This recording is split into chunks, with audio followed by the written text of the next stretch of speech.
Katotohanan sa totoong relasyon ni Catherine Bernardo at Jericho Rosales. Nililigawan na ba ni Jericho si Catherine?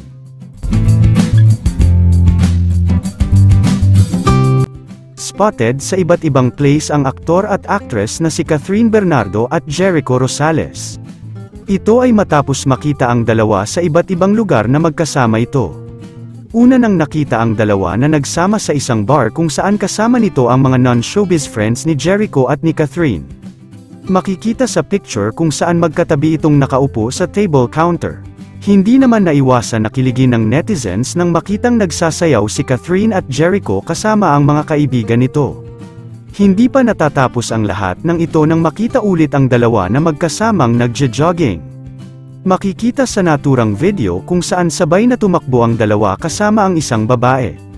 Una nang nag-viral ang picture ng netizens na nakakita sa dalawa kung saan ipinost ito sa social media na parehas ng araw at lugar kung saan nakitang magkasama ang dalawa. Hindi naman naiwasan ng netizens at fans na mapatanong kung ano ang ibig sabihin nito. Matagal nang pinapantansya ni Jericho Rosales si Catherine Bernardo na makatrabaho. Isang malaking karangalan nga raw na makatrabaho niya ito sa hinaharap kung mapagbibigyan siya ng pagkakataon. Lahat raw ng kanyang schedule sa showbiz ay isang tatabi nito kung si Catherine Bernardo ang makakatrabaho nito sa isang teleserye o movie. Sinagot naman ni Echo ang balita na ang isyu na nililigawan na niya si Catherine Bernardo ngayon.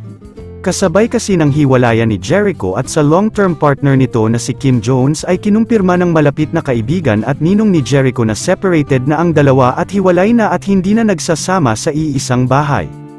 2 buwan na palang hiwalay si Echo at Kim ngunit hindi pa inaamin ng dalawa dahil ongoing pa raw ang annulment papers ni Echo na sinang-ayunan naman ni Kim na magpa-annul sila ni Jericho. Alam naman natin na isa sa naging rason ay ang hindi magkaanak ni Jericho kay Kim ngunit walang malinaw na dahilan kung bakit naghiwalay ang dalawa. Sa ngayon mukhang project lang ni Catherine Bernardo at Jericho Rosales ang totoo kaya't hindi pa malinaw kung pinupormahan na ni Jericho si Catherine ngayon. Yun lamang po. Ano ang masasabi mo sa balitang ito? Comment mo sa ibaba. Huwag kakalimutan i-like ang video na ito. Maraming salamat po sa panunood.